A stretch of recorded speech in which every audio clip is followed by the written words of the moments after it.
You're listening to 3rd Wave Trade Talks, a podcast that explores the dynamic world of global trade and compliance. I'm Grant Cernick, Head of Sales and Marketing at 3rd Wave, where we empower businesses to master the complexities of international trade.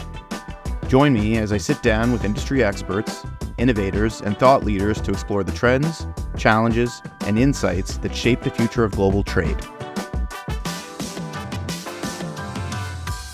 We are live with Captain Adil Ashiq. What's up, buddy? I'm really excited to have this conversation. Adil and I met at TPM. I mean, we had been we've been interacting on LinkedIn for a while. Years. It's been a while for sure. And I didn't aside from those interactions online, I didn't really know you, but we did meet at TPM this year in Long Beach. Last time was at TPM, but we had our first full-blown conversation at Manifest, I want to say. Oh, maybe it was Manifest. You're right. They were about the same Manifest. time. I think you're right. You're right. That was our first conversation. And we hit it off probably like I knew we would. And, you know, one of the things that you get on LinkedIn is a sense or like a little bit of somebody's history, and your history was always just so unusual, and at least unusual to me. Weird. And like in a really good way. And I couldn't wait to have you on to have this conversation, because we've kind of glanced over some things in our conversations, but I want to get the full story as to how you're a pretty young guy. How the hell did it happen, huh? and how did it happen? Because like in a million, it's one of these things. I mean, to ruin the surprise here. Like, you are in the Merchant Marine, and it's one of these things. Like, I grew up in Toronto, Canada, which is obviously not by an ocean at all, and like it was never on the menu of options of things to do with my life, right? Yeah. And now I'm not saying I would have necessarily chosen it, but now that I'm in the industry and I see these career paths and stuff like that, it's certainly an interesting one, and one that, you know, every now and again you come across it in a movie or something like that, and it's like, God damn, this is like kind of crazy and interesting and whatever. So anyway, why don't we start there? So let's walk through, like, it's not just the Merchant Marine. You've had a very interesting career path up until this point. I want to let's start at the beginning, and like how, like when you graduated high school, like where were you?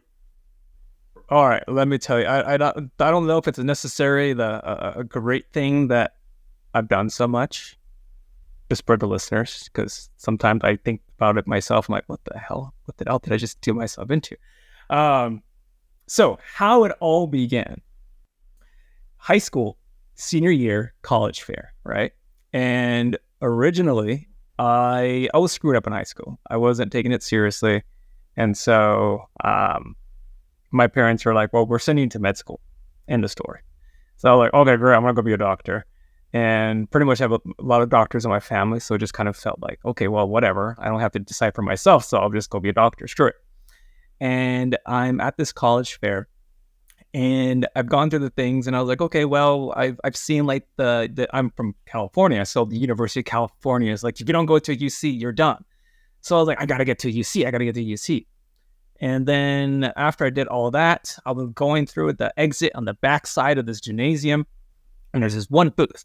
Was sitting there. There's nobody there in this whole corner, and it was the Maritime Academy. And I'm like walking by it, and I already had like some family members who are some military. So my assumption was, oh, it's just military. And I was like, nah, I don't think that's for me. And they're like, hey, why don't you want to come and learn a little bit about us? And I was like, no, I'm good, thanks. I'm like walking faster towards the exit. And as I'm getting towards the end, right before I get the door, I just hear the person yell. And they're like, how would you like to make over $100,000 a year and travel the world? And I was like, and I just turned around and I was like, what? And that's pretty much how I ended up even entertaining this Maritime Academy. I had no idea what it was. And they kind of walked me through some things. And I ended up saying, sorry, Mom and Dad, I ain't going to med school. I'm going to go to the Maritime Academy. Oh boy, if your parents were anything like my parents, they would be like, what in the hell are you talking about? Pretty much. And so I taught them through it with the minimal information I actually knew. And they gave me a brochure. And there was and it's a college, but it's also, you could call it a trade school. And there's a license track. And license track, you could go in engineering or you could go into the deck side. And for me, I was like, well, I'm not good at math. I'm not going to go be an engineer. Why would I do that? So I'm just going to go deck side. And we went through the curriculum. I was like, hey, this sounds pretty cool. I get a degree out of it too. So, shake and bake, let's go. And for them, they're like, okay, it's your life. Like, you made your decision, like, go sow and reap. And I was like, all right, let's do this. And that began the journey. So, and so what is, like, when it's done, you have a degree in, it's a 4-year degree? Correct. It's a 4-year degree. You get a bachelor's. You could do Bachelor of Science, Bachelor of Arts if you're in the business track, or etc. And then you have to test for your licensing. So in the curriculum, you're learning to become an officer on board a vessel. So day one out, you have to learn how to operate and handle a ship, right? Ship becomes the business. So from my deck side, it's operations, it's security, it's cargo ops, it's navigation, it's celestial navigation, it's learning about radio waves, it's learning about where you are in the universe for you to understand the theory behind times, because time equals your location. So there's all these nuances to the business of shipping.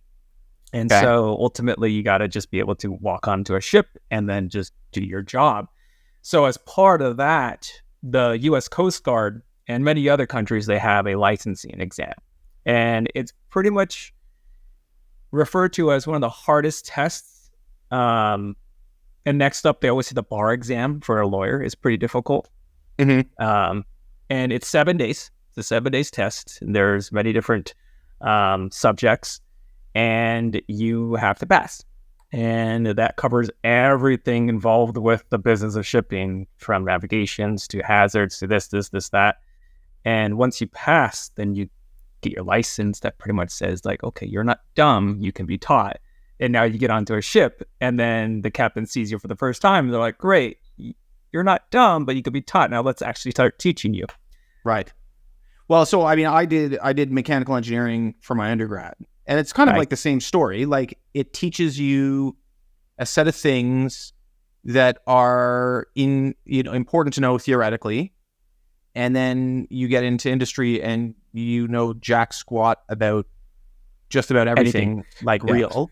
And then you have to be trained on something real, right? And it's kind of the same thing. You're not an idiot when you graduate, I guess. Yeah. But you also don't know anything, right? Exactly. And so that's a challenge. So, okay, just quickly, when you graduate as an officer, what does that mean? So, great question. So, on a vessel, similar to military, right? You have enlisted non-officers and you have officers, right? Okay. And so the officers are the officers like in the military. You have, at least on the deck side, you have a third mate, second mate, a chief mate, and then a captain. On the engineering side, you have a third engineer, second engineer, chief engineer. And as an officer, you're that responsible leader, because then you also have your crew who are just non-licensed. They do more of the labor probably, or they're very skilled at being like an electrician or the operations of the crane or etc. But at the end of the day, you have to run your ship and you have to run your crew. So you also have to start. So you're technically, you come out of this academy, you're 21 years old, you're dumb, and now you're expected to be a manager leader. And I remember going on my first ship, and I am 22 years old. And there are guys that have been on board ships longer than I've been alive. And now I have to be that person and be like, hey, you got to do this, you got to do that. Earn their respect at the same time, but then also lead and, be responsible for their lives, for everything. So as an officer, your duties are kind of that superior mindset, right? And so with your rank, you have a certain set of responsibilities. Got it. So then, okay, so you make it onto a vessel, and what is the first mission? The first thing is get acquainted with the vessel, right? Because every vessel is going to be different. As a deck side, my first thing is to first figure out, okay, where are all the emergency exits, where are all the safety gear, emergency gear, because a lifeboat on one vessel could be different from another one. So I'd be like, okay, is it a davit? Is it that? Is it that? So I just have to kind of commit that to memory, and then go on the bridge. And on the bridge, and if you ever get to LA, man, tell me, I will take you on a ship. And I would love for you to experience what it's like to be on a ship, or even if you have a chance, just go and get a tour. But there's so much equipment, right? There's gyros, there's GPS, there's radars, there's alarms, there's so much stuff. So there's a basic standard of what they all generally are, just like in the supply chain visibility, world of software. And then everything has their own nuance. So you kind of have to get familiar before your first watch, because you might step foot and you set sail in 2 hours, or you might step foot and they're doing cargo operations. So either I get acquainted, or I just get straight onto deck and start doing my job. So that's generally the first step of what happens when you get on to a new vessel. And so you got on the vessel, you do the first stuff, and where is the ship going? Like what are we doing here? Where was it? Out of LA? So my very first vessel, yes, out of LA. I was part of a union, the Master Mates and Pilots, and what I was on was the APL Singapore, and we went to Asia first stop. So first stop was Shanghai, out of LA. It was, I recall it being 11 days and maybe like 13 hours or etc. And that was cool. Container vessels, they're pretty chill, just boxes. I'm not really taking them on and off. I'm just watching, taking logs, etc. But it was really fun. But this ship was old. It was a beater. So there's always a lot of problems along the way. And then as, the days go by, the engineers update you, or you're like, hey, this doesn't work. They're like, yeah, tell us something new. So you kind of just get used to the world in which the vessel you're on, because you could be on a really new build and it's great, super high tech, everything works, or you could go on to a new build and it sucks. So even an old ship could be better than a new ship. So there's just every vessel has its own unique personality. So you kind of just work with it. But and then you're one of how many people on a crew? So it varies. It varies on the type of vessel, the size of the vessel. And it can range, if you're on a tugboat doing ocean crossings, you could be a crew of 6. If you're on a tugboat doing an ocean? Yeah, tugboats, you do that. Really? That would be fun. That would be a long slog, I would expect. Oh yeah, chugging along. It's not the funnest, especially if you come across like inclement weather, and I've done that. Right. But they tow barges, right? So you could be towing containers, you could be towing fuel. I used to tow fuel to and from Hawaii, and even within the island itself. But like on big, large vessels, container ships, tankers, you're generally a cruise around, like, I would say at 15 and plus, maybe 20 plus, just depends on maybe how automated maybe the engine room is. So it's not, sorry, my dog's right. So it varies. It varies on the type of vessel inside the vessel. Okay. And so how long did you spend in the merchant marine? So I sailed 6.5 years on my license. And in that time, every day at sea is called sea time. So as you accumulate sea time, you're eligible to upgrade your license. And so every year of sea time, amounts to the opportunity to then test for your license. You might not pass it, and that's fine. So I worked up my way to get my captain's license. I sailed once on my captain's license, and I knew that I would only do it once and then I'd be done with it, because that is a grueling role. There's a lot involved in that chair. And I knew to myself I would never, ever get to a point where I was captain of a container ship or a tanker. Like, I was like, no, hell no, I'm never doing that. I've seen the way my old captains were, and God bless them all. But I knew that wasn't what I wanted to do. So I wanted to actually be more of a ship handler, and I wanted to actually drive the vessel versus you would command on like container ships. Like, captain, you don't touch anything. You just tell people what to do. Okay. So I was captain of a 3,000 ton offshore supply vessel. It was a fairly new build, contracted for the offshore drilling. And offshore drilling's amazing. It's really fun. So that was my stint for 3 months. It was a 90-day stretch. And after that, I came home and thought to myself, what the hell am I going to do for the rest of my life? I was like, I think that's it. Okay. And so then what was the thought process? Like, so you do 90 days and it's like, I mean, at some point, maybe before you started or maybe while it happens, you're like, okay, this is kind of it. This is the last hurrah. And you start coming to terms with that. So what's your thought process now that you are leaving? So you get a lot of time to think about your life and what you do over there while you're at sea. And I was lucky in the sense that a buddy of mine, really good buddy of mine, he was building an app. And this is when apps were starting to become a thing. And he hit me up and he was like, hey man, why don't you help build this with me? Because I was at this age where I was dating as well. So it's a dating app.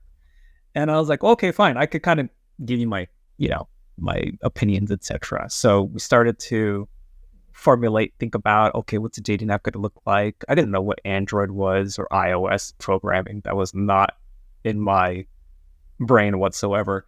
That was him. And so while as a mariner, just depends on your contracts, I ended up working 6 weeks on, 6 weeks off in my last real gig sailing. So I'd come and go. And at that time, my buddy had applied to Y Combinator. I'd never heard about it. Fails Y Combinator, it sounds dumb. And I realized it's startups. And again, startups. So it's startup. I don't know anything about this stuff. So I got a taste of what it was to build, to go into a startup world and venture and to raise funds, etc. And I do this just when I would be home, and then he would take care of the majority of things, and then I would come back when I was here, and then I would also handle the other half. And so I would experience this. So in my last ever hitch, when I'm leaving the vessel, I'm heading to the airport, I knew I'm never going back to a vessel again, because I was like, hey, there is something else out there in life, and I want to go find out what it is. And so for me, it was, I want to go on this tech side. Just go see what it's about. Let's figure it out. And so we launched, we went through Y Combinator, we raised, we were really successful. We had about 100,000 daily active users. Wow. We sold it. And at that point, that's where I got my tech bug. I was like, wait a tick. Tech is cool. Software is unique. Why the hell is Maritime still so obsolete and antiquated? And that's what started my exploration of how can we combine? How can I work towards something combining these two worlds? And this was just about the cusp of when organizations started to kind of take that next leap into innovation.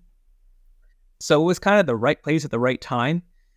And that kind of just set the stone or the road for what was there for me in the future, and then what opportunities presented themselves that I would just start to jiggle and say, okay, well, this seems cool, this is interesting, I don't know anything about that. Right. Well, I mean, it sounds like a pretty good genesis story as to how you get to sort of like this nexus between technology and call it international supply chain. Yeah. If we want to write it, write a large. So then what's, I mean, it's such a huge space. How do you, like, what was your first step that as you got into that, like, how do you even start down that path with I'm here, guys. How do I find the right company or the right partner or whatever? Great question, man. It was not easy. I had no idea what the hell I was doing. It was very challenging to sell yourself, because I have a certain opinion about HR processes and the hiring processes. I think they're full of BS. I don't think that they truly understand how to gauge an applicant, because they just use software and they say look for keywords, right? So when someone comes in that could actually have pretty good skills, well, it sucks for the applicant coming new to an industry to try to be like, how do I talk the language? It's really hard. You either know how to speak to speak or you don't. So I had a pretty challenging time. And I would get some opportunities here and there, but I just didn't know anything about it. So I would just kind of reject them, because I wanted to find something that actually resonated, that for what I was intending on doing. So I wanted to maintain my clear vision and go after that. And so for me, what ended up happening was an old friend of mine, he was also another old alumni from the academy. He hit me up and he said, hey, we're creating a company. It's in the insurance industry. Are you interested? And I was like, hell no. Insurance sounds boring to me. I'm sorry. And he's like, well, wait, hear me out. So after several conversations, he informed me what it was. And it was a tech startup catering to ocean cargo. So I'm like, okay, great. There's a maritime component. And so then I joined team of 3, and we started building this. And it was like a stealth project within Willis Towers Watson. And that gave me that leg into supply chain, right? Because I didn't know about cargo. I mean, I knew about it from the operations, but I never delved deep into understand like what the hell else happens to it. So that opportunity and that exposure and experience then gave me a bit more of that, I guess you could call it the office job feel, because I was not really an office guy. I was never a corporate guy. And so then I could start to learn how to talk the talk. And then after that project, I then knew where exactly I wanted to end up. And so as I was discovering and talking to folks, I figured, okay, I take this lane, not that lane. So, and this startup in insurance, what was it? Like, what was the thesis of it, or what was it trying to do? The thesis, yeah. So it was solving a very antiquated process in terms of underwriting cargo for insurance. And it's usually underwriters, they go, and then they put a premium against it, right? Because they're so used to the industry. It doesn't change. It doesn't evolve that much. They know that if it has like, a bunch of headphones, maybe it's worth $1 million of cargo. They're like, great, this is the premium. So it's a lot of transactional stuff. So we work to automate it. So we developed a system to have the application come in, OCR it, take out specific key points, and then run it through in an algorithm, you could call it. And then it would just spit out the premium. It was pretty simple. So we really wanted to just automate a very basic process. And, we got the buy-ins of large multinational insurance companies to use that program as well. So it was really cool, especially to kind of see it in that, again, that development phase, having engineers and a whole Q&A and all these UAT testing, stuff I was very familiar with at Y Combinator with the app. So it was a nice transferable set of skills, but then also now bringing in my maritime knowledge into the mix. So that really checked off a lot of boxes, and then I was able to develop more skills throughout that exposure. Right. So how did you end up getting from that into BCG Digital Ventures? BCG. Oh man. All right. So with BCG, big consulting firm. And I had a few buddies who went to consulting, so I used to hear about what they did and all that jazz, and I always thought it was really cool. And with Digital Ventures, it's a different offshoot of BCG, and their primary focus is to research, build, and launch. So find opportunities, and you technically kind of internally build a company, and then you launch it, and then you staff it. So for me, I always had an affinity for consulting. I thought that whole professional service was really cool, and I still love to travel because I traveled so much as a mariner. I was like, I want to keep traveling. So that gave me that opportunity to kind of still check that box, but also get my feet way into a world I had no idea anything about, but something that I could contribute towards. So I started to contribute towards like shipping related projects, maritime related projects, some supply chain, but not so much. It wasn't really a thing at that time. And then maybe some like offshoot industry projects. So I did that for some time, and I still continue to do that work, just kind of ad hoc basis every now and then. But that really sealed the deal for me to say, I want to now and continue to work for a tech company or a data company. I started to understand the value of data. And so that kept on swirling in my mind of what's out there, who's doing what for maritime, because I always wanted to keep circling back to maritime. And there's nothing really out there. There's maybe some movement in Singapore, Rotterdam. They were starting to launch like the MPA, etc. But I was like, well, I'm here, home base, LA. I'm not going to go there all the time. So for me, BCG was another like catalyst of knowledge and reinforcing what the hell am I doing with my life still, and what do I still want to do? Mm-hmm.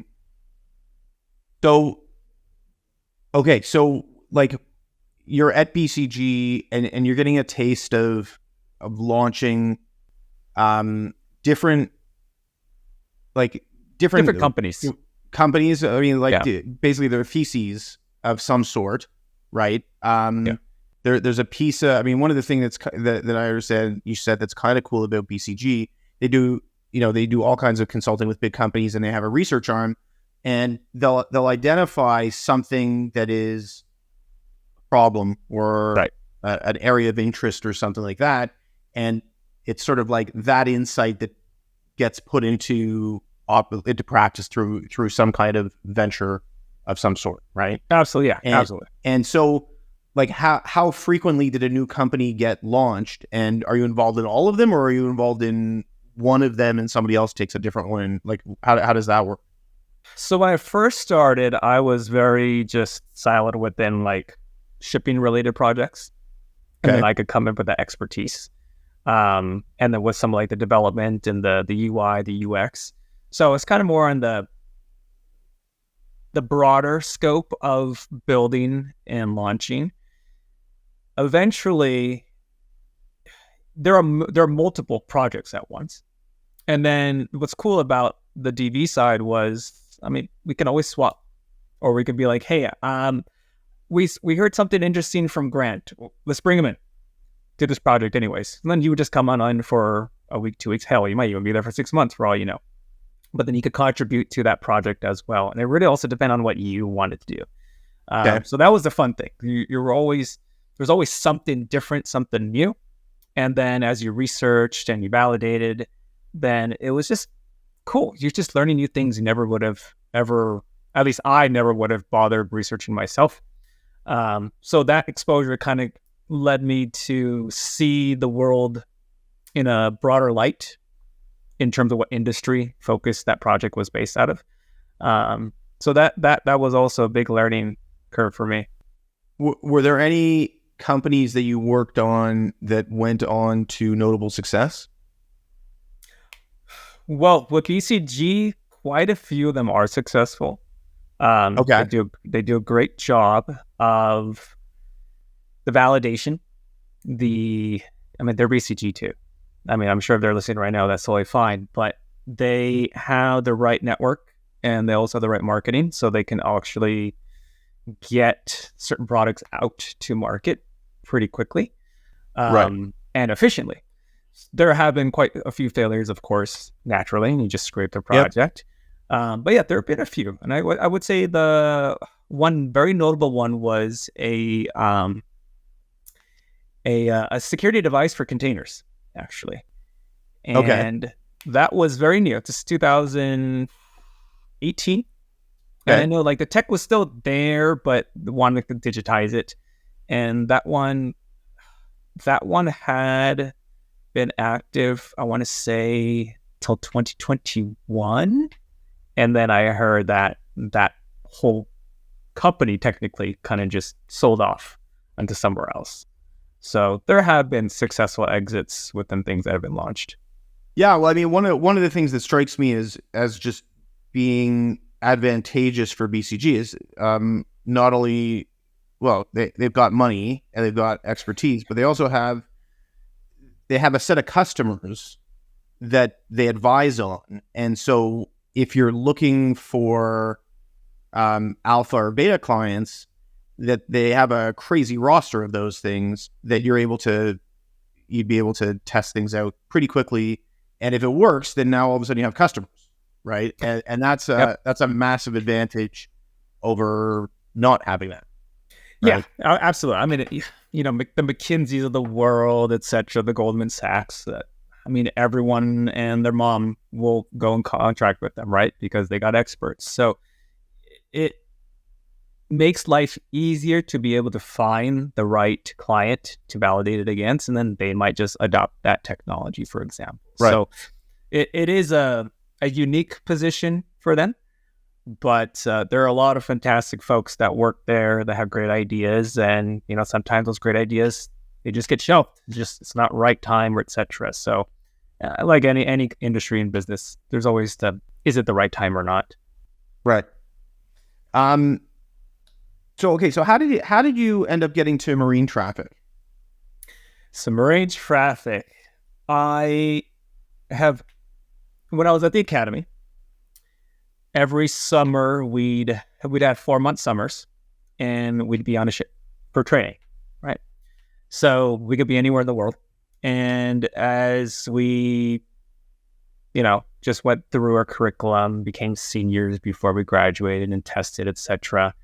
When we were out wherever, I would use marine traffic, and I would use it to hit up buddies that I thought were in port. I would look up their website and be like, all right, I know Grant's, he's on this vessel. Where's that vessel? So I used it way in the beginning at the early stages of marine traffic, and I've always been a fan of it. And the opportunity came in 2019, and marine traffic is a Greek-based company, and they were looking to now penetrate and grow the North American, South American market. And so sorry, Adil, just maybe quickly, do you want to just explain what marine traffic does? Yeah, sure. So marine traffic is a global vessel tracking platform, and it utilizes AIS that's on board a vessel as a device to track the whereabouts of vessels. And the data that they collected has been used in many different use cases in many different industries. So it's really cool. It's a really pretty map when you go to the website, but it's primarily a vessel tracking service. Okay. And so you were responsible for helping grow the North and South America, the market, correct. The market. Yeah, pretty much, all big business development, and take ownership of it and grow our stance here, be the ambassador for it. And also, I got the chance to meet you, right? We rendezvoused even before we even met each other in person. I think we had a conversation about data at some point. Yeah. And it was really an amazing time. And then, of course, COVID hit. And then supply chain became the sexiest thing in the world. And everyone needed data. Everyone needed data. Everyone needed data. And so it was the right place, right time, once again. What who was the customer for marine traffic? Like, who was your primary customer type for marine traffic? So at that time, while I was with marine traffic, the customer types, believe it or not, were across the board. It's not just the core customers would be like vessel owners and managers. Of course, they have their needs for tracking and compliance and safety, security reasons. And then you could venture into supply chain, right? Of course, there's a cargo component. And then you could get into research, academia, government use cases, environmental fishery use cases that were also just fun one-offs, like architecture companies just needed data for X, Y, Z reason. Artists used to utilize it too. So the use cases were all over the place, very unique, very fun too, some of them. So it was never really just targeting a single type of persona. And we were a very neutral company. So everyone needed data. Here's your data. But of course, because of COVID, majority of interest came from the supply chain logistics industry to understand. Okay, and when you say supply chain logistics, are you talking about forwarders, generally speaking, or, one of the things that I talk about a lot is that supply chain. One of my problems is that they paint with that brush supply chain, and that involves forwarders and 3PLs, 4PLs, 5PLs for whatever they're worth. 6PLs apparently too. Is 6PL, yeah. 99 PLs. And the shipper, the importer, it's everybody. Oh, everybody. Yeah. And certainly for some subset of that, they're different and require different things. Yes. And so I'm curious, sort of in that subset, always the difference, in my world, the differences between the service providers and the shipper / importer themselves. One cares about product and where that product is, and the other doesn't. Right. Sure. So the forwarders generally don't care about product, whereas the importer or the beneficial cargo owner does. Right. And by virtue of that creates some very, very important distinctions as to what those people need to support their business versus what they don't need. Right. So in your travels, was there a distinction, or there were some service provider LSPs needed marine traffic and also some shippers needed marine traffic? Everyone. I mean, as you alluded to, as you mentioned, Grant, you can have the same box, and whether you're a shipper or importer or whatever, you each need a view of that box, right? Your reasons are different. But where is that box? At what state? Where is their black hole? I need to know, or I don't need to know. I need to know this nuance. And that will forever be the case. No matter how many platforms come into fruition, my opinion, everyone's always going to have that very niche reason, and everyone's still going to come after that same single point for their own reason. At the retraffic time, it was, and I used to preach this a lot, it was a big communication gap. Someone used to ask me, what do you think the biggest struggle in our world is? And I was communication. It sucks. People define things differently, and it's the same word. Arrival was always defined in 30,000 different ways, right? Yes. There's really basic stuff. And that meant that once one party or stakeholder was communicating to another party stakeholder, and then they're like, wow, that doesn't sound right compared to other info I'm getting. So then they would just be, okay, well, where the hell is the ship? And that can at least tell me, like, where are we in our stages of this transit that I can start to plan the rest of the garbage.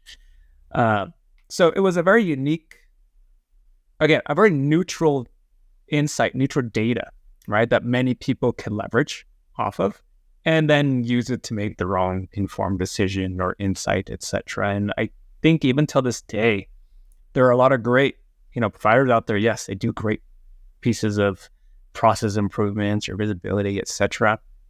But the core of the matter is there's so many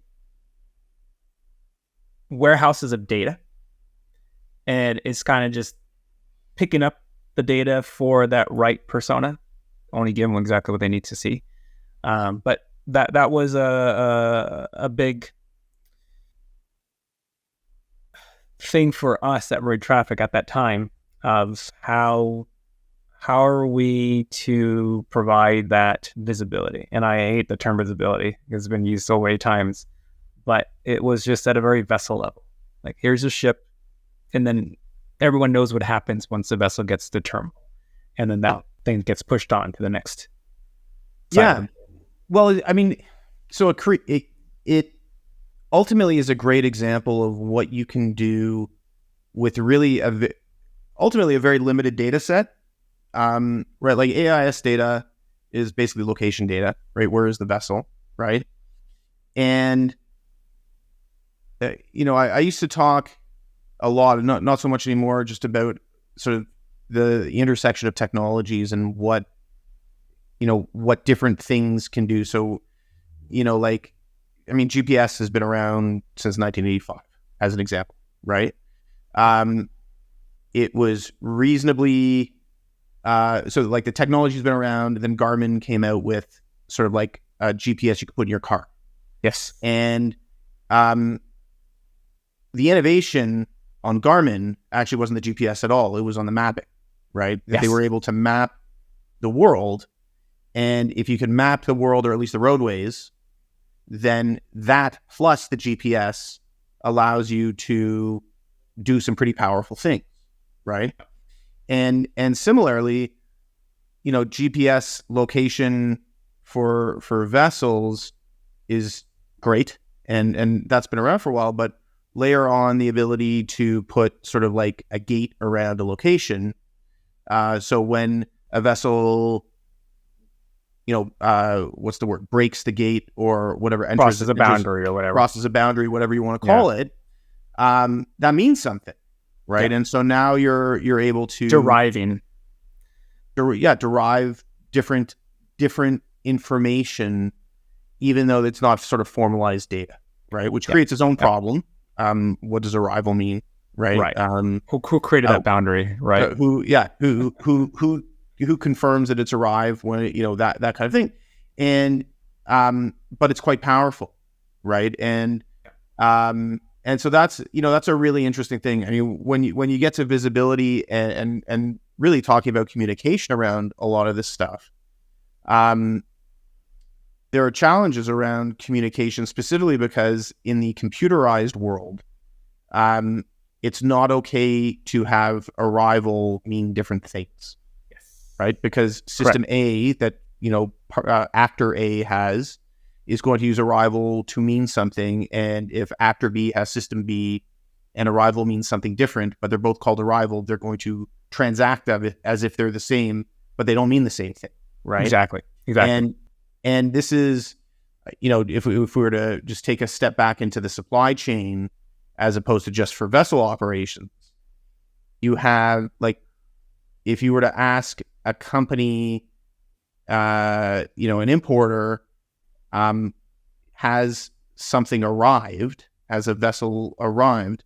Well, the question is like, well, what are you talking about? Because I've got 5 or 8 different legs on this trip.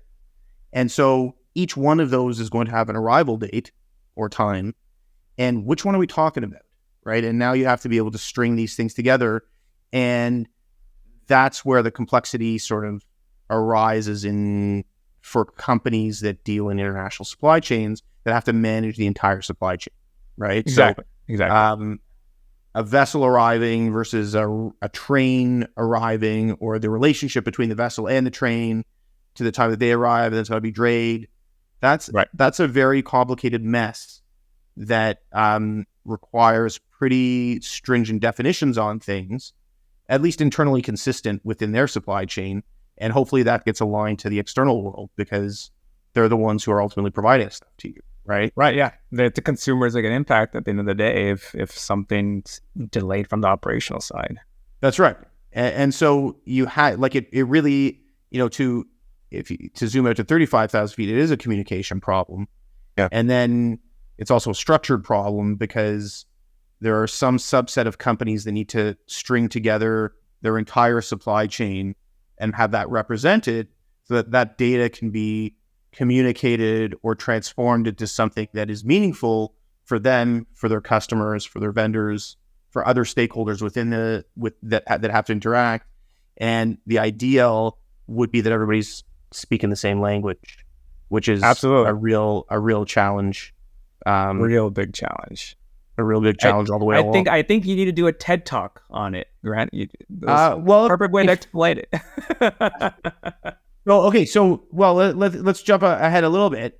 So, you're lecturing now, yeah? At least every now and again? Part-time, yeah. But every now and then, yeah. It's always been...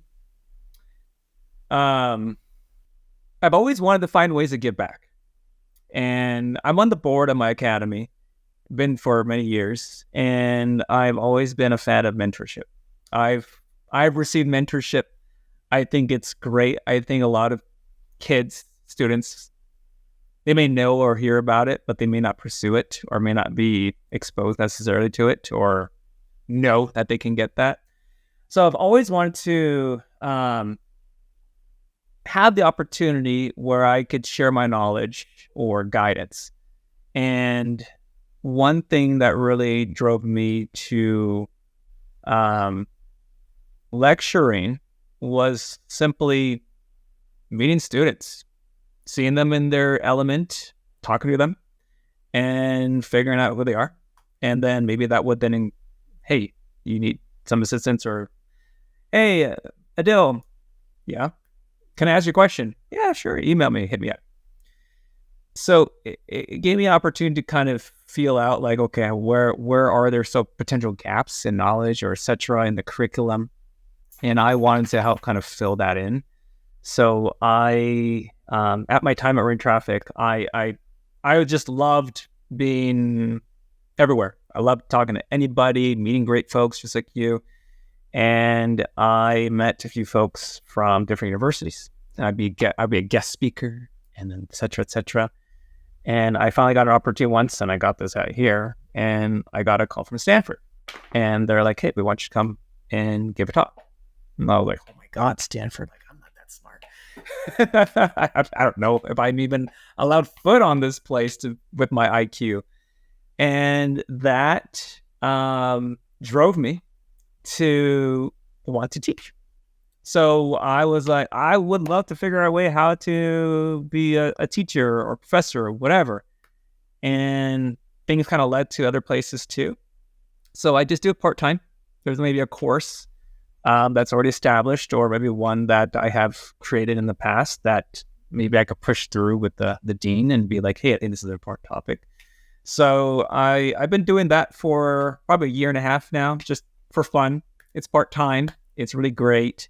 I don't know if a career in education necessarily is for me per se. I think there's I'm not that smart yet, but I'm hoping one day. But it's rewarding. So what's the course that you're doing?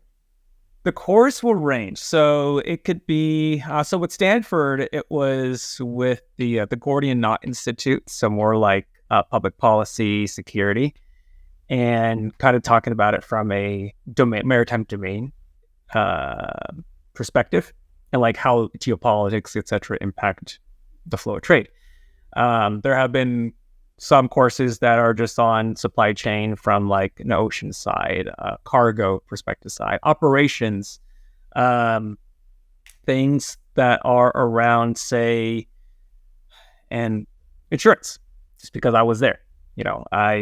What's the value of insurance as a business, or what's the value of insurance from a strictly mathematical perspective? Because there's actuarials too. So whether I guest spoke or lectured, etc., then I would be able to kind of contribute what my experience and learnings were to the classroom, and then maybe might inspire some students. So I kind of pick and choose, or just see like what deans or professors might throw at me that I could come up with. So it's really cool. It's really fun, especially nowadays with supply chain being more of a more well-known topic because of the last 4 or 5 years. There has been a big interest for students going towards supply chain as a major or minor discipline. So, yeah, it's really nice. Okay, well, you touched on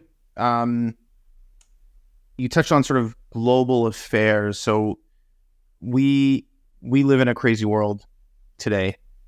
Yeah. I'm wondering you haven't been a mariner for a number of years now, but what do you think goes through somebody's head if they're a mariner when the stuff in the Red Sea starts happening, and you're on a vessel that's bound for the Suez or the Gulf of Aden or something like that, and you're gonna go through some reasonably troubled waters. What do you think is going through their heads, as guys that have to, we sit here and it's like, this is like such a distant thought thing. Yeah. Right. Mm-hmm. But there are real people that are working those vessels, and the captain's making a decision, I guess, or maybe their company's making a decision. They're going to transit or they're not going to transit.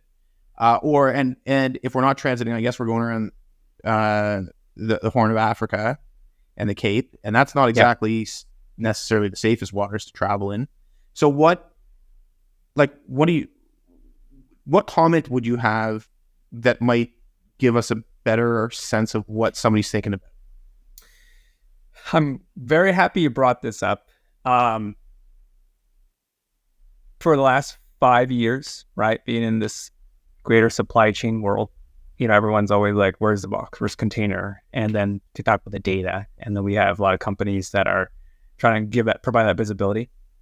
And the mariners that move trade, right, they're always an afterthought, or not even a thought.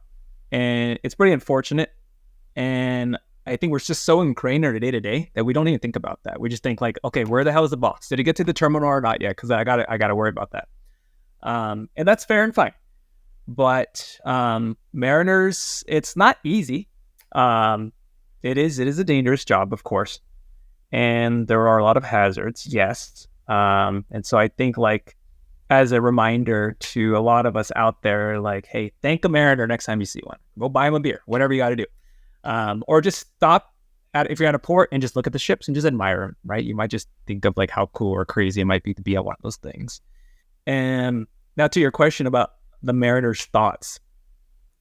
We're on our own floating city. And the job at the end of the day is get to wherever we are needing to go to safely and timely, hopefully. The timely is not necessarily anything that we can control a lot of times. We can only do what we can, weather related, geopolitics related, shipping company related, or business related. So where, as a mariner, if we hear that there are attacks at the Red Sea, then you think oh crap, all right, do we have to go? And maybe that's a decision we may be able to avoid, or the captain might, with this conversation with the owner, the manager, etc. Or maybe the local authority says, hey, we got escorts for you, you'll be fine. So then you're kind of okay, great, well, we trained for this piracy attacks, great, let's just prepare and then we'll get ready to go. And I I've encountered pirates in my time at sea. We've taken gunfire. Hell, we even got a freaking rocket launched at our vessel, and we were super lucky that the trajectory, the angle of the rocket hit the house. It literally, Grant, I'm not even crapping you, man. The angle was so perfect that it just ricocheted. If it didn't, then it would have exploded. And we just remember hearing this big thunk, this resonating thunk on the vessel. And we could see like a smoke trail on our starboard side coming out from the land. And we're like, oh, damn. That was close. And then you kind of So just... where was this? Ironically, the Suez. Really? Really, yeah. This is 2015. 2015. On the Red Sea side? Going north, going toward the Mediterranean. Yeah, Red Sea side. And so we're just transiting through. And this was a pirate from who knows? Who knows? I mean, really? For us we made the call to like local traffic service, but like for them to get there, who knew who did that? Right. So a fluke. Gunfire we've taken, and you kind of dodge it, etc. Whatever, wear a hard hat, you're fine. So yeah, again, the world is crazy. Shipping is its own. It's like Pirates of the Caribbean. I mean, we all love the movie. It's still like that. It is still. I mean, what people I think that aren't involved in this, what they miss is how unbelievably large the ocean is. The seas are. The world. Yes. The world is. It's largely filled with water, and people that think, yeah, we have like military that just patrols and keeps us safe is like, it is so crazy big that Massive. You can't possibly do that. Like you can't possibly do that, or it's very, very difficult to do that at least, right? Like it's challenging. Yeah. It really is. We require at least a Western world to all band together to ensure the safe passage of our vessels, right? Yeah, that's unfortunate. Thank you, taxpayers, right? Like if the escort is nearby, great. Well, who gets the escort? You got hundreds of ships, and so that's a whole other topic of conversation. So it's very challenging. Like people think like, okay, where's the vessel? Oh, it's coming across the Pacific. Okay, great. It's almost here. But when you're on that vessel crossing the Pacific, you're like, when the hell am I going to get there? And of course, a transit is about 10 days on average nowadays. It's not too crazy. But yeah, it can be dangerous. It can be very dangerous out there. Well, listen, this maybe is a good end point. I love this conversation. It was great. I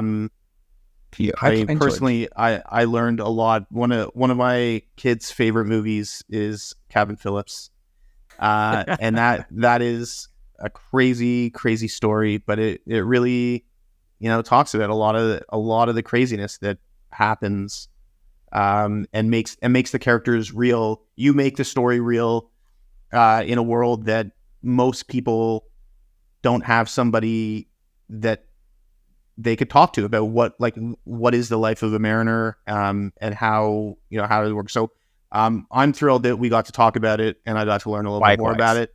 And I appreciate you coming on and spending some time with me. And so just what I typically do. Where can we find you? Where could listeners find you? Watchers find you if they have a question? Yeah, find me at LinkedIn. My name, Captain Adil Ashiq. I love to use the word captain. I feel like I earned it. I'm just going to use it. On Twitter, I love GTFO. I have a podcast too. I'm going to definitely have you on that show, Grant. And ultimately, my new venture or thing that I'm doing now, I'm with a company called Dre Data.